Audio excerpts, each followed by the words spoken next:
Ginunita ni Queen of All Media Chris Aquino at ng kanyang anak na si Bimby Aquino Yap ang ika-5 anibersaryo ng pagpanaw ni dating Pangulong Benigno Pinoy Aquino III sa pamamagitan ng pagdalaw sa kanyang puntod sa Manila Memorial Park. Sa social media post, ibinahagi ni Chris na maaga silang nagpunta dahil nakapagpapalalaan niya sa kanyang pinagdaraan ng lupus ang pagbilad sa araw. Inamin din ni Chris na muling lumala ang kanyang kondisyong pangkalusugan kabilang ang post-COVID fatigue syndrome at matinding rheumatoid arthritis na anya ay nagdudulot ng pinakamalubhang pananakit sa kanyang katawan.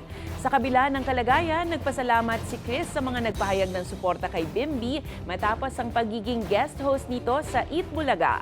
Matatanda ang pumanaw si Pinoy June 24, 2021 dahil sa sakit sa bato at komplikasyon ng diabetes.